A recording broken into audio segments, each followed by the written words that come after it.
are still people in London, in fact probably an increasing number of people after last night's vote, who think that you lot will blink in 2 weeks' time, that basically your hard position at the moment regarding the backstop will eventually change when faced with a cliff edge. True or not true? I don't think it's true. The fact is that the EU27 know where their interests lie, and what is asked of us by the vote last night in Westminster is basically to forget about the backstop. But actually what that would mean, if you want to avoid a border in Ireland, would be to open up a 550-kilometer backdoor into the single market, which equates to negating the single market and destroying it. So just as if the United Kingdom would open its doors not to goods but to people without controlling them.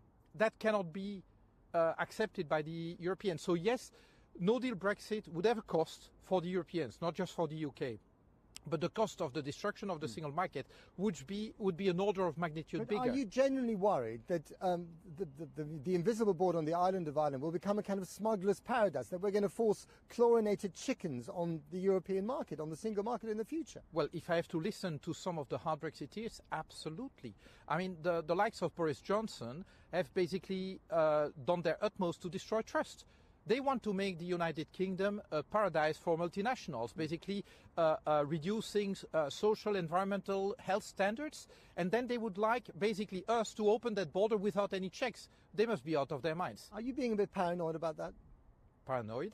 You know how business works? Well, I know because I worked in a multinational for 22 years. And it's not just the UK. If I were a third country multinational and I know that this backdoor exists, I would certainly invest in the UK so that I can channel goods within the single market without a free trade agreement. But if there is no agreement, if Britain crashes out of the EU, leaves without a deal, then the very thing that everyone is trying to avoid, the hard border on the island of Ireland, will become a reality.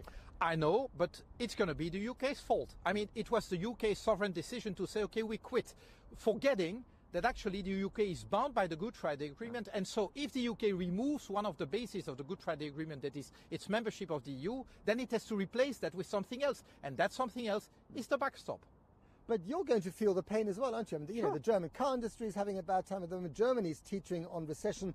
One German senior politician said this would be like a Lehman shock to the European economy. Let's not overemphasize that. Would that be painful for the EU27? Absolutely.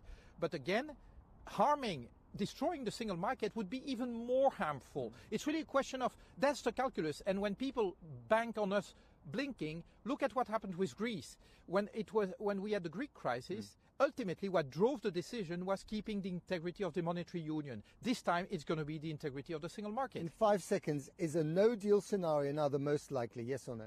I think it's the most likely at the moment, absolutely. Philippe Lamberts, thank you very much indeed. A very sobering line there from one of the senior politicians in this city dealing with the Brexit business.